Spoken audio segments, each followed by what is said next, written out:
Santosh ऑफिसवरनं just घरी आला होता.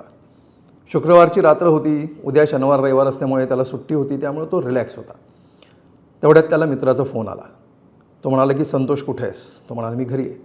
मला पटकन खाली ये, मी प्रचंड डिस्टर्ब झालो आहे. तो म्हणला काय आलं, घरी सगळं ठीक आहे ना? तो म्हणला वैयक्तिक प्रॉब्लेम नाही आहे, सामाजिक प्रॉब्लेम आहे, पटकन खाली ये. संतोष खाली उतरला आणि दोघंजणं चहा प्यायला एका टपरीवर गेले. चहा पिताना मित्र म्हणाला की तुला माहिती आहे आज बघितल्यास बातम्यांमध्ये काय झालं? म्हणाला नाही. उमेदवारी अर्ज मागे घेण्याचा शेवटचा दिवस होता आणि महाराष्ट्रामध्ये 65 उमेदवारांनी अर्ज माघारी घेतले. 65 ठिकाणी उमेदवार बिनविरोध निवडून आलेत. काय चाललं हे लोकशाहीमध्ये? मी इतका अस्वस्थ झालो आहे की मला शब्द फुटत नाही आहेत. संतोष म्हणाला मग काय झालं, डायरेक्ट बोल ना, तुला काय म्हणायचं आहे? तुला असं वाटतं का की एवढ्या सगळ्या मतदारसंघांमध्ये उमेदवारांनी अर्ज मागे घेतले म्हणजे हे सगळं आधीपासूनच ठरलं होतं असा संशय तुला आहे? त्याचं वाईट वाटतं आहे? तो म्हणाला नाही, त्याच्यापेक्षा गंभीर मुद्दा आहे. मग तुला काय वाटतं की या सगळ्यांना ऐत्यावेळी सेटल करण्यात आलं म्हणून त्यांनी उमेदवारी मागे घेतली असावी असा संशय तुला येतो आहे? मित्र म्हणाला नाही, त्याच्याही पेक्षा गंभीर कारण आहे. मग तो म्हणाला म्हणजे तुला असं म्हणायचं का की ह्या सगळ्यांना धमकवण्यात आलं आहे, मसल पॉवरचा वापर करण्यात आला असावा काही ठिकाणी, तुला त्यातलं काही कळलं आहे आणि त्यामुळे तू आतून हल्ला आहेस?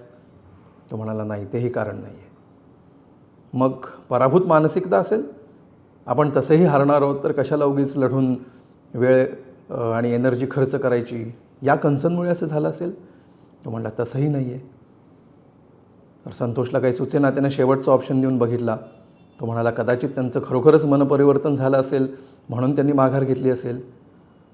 तर त्याचा मित्र म्हणाला की यातलं काहीच नाही आहे, तू उगीच नको त्या कल्पना करू नकोस. मी यातल्या कशानेही डिस्टर्ब नाही आहे. मी डिस्टर्ब ह्याच्यामुळे आहे की आता आमच्याही मतदारसंघामध्ये बिनविरोध नगरसेवक निवडून आला आहे.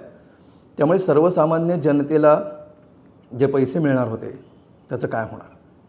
आता कुठला उमेदवार पैसे घेऊन येणार नाही, मतदान होणार नाही आणि त्यामुळे हे जे सगळं आर्थिक चलनवलन होणार होतं ते सुद्धा आता सगळं थांबलं आहे आणि ह्याचं मला फार वाईट वाटतं आहे. संतोषला कळेना हसावं की रडावं. संतोषची विचार करण्याची एक पद्धत होती आणि त्याच्या मित्राची विचार करण्याची एक पद्धत होती. कोणाची पद्धत जास्त योग्य आणि लॉजिकल आणि प्रॅक्टिकल असं तुम्हाला वाटतं? नक्की कळवा.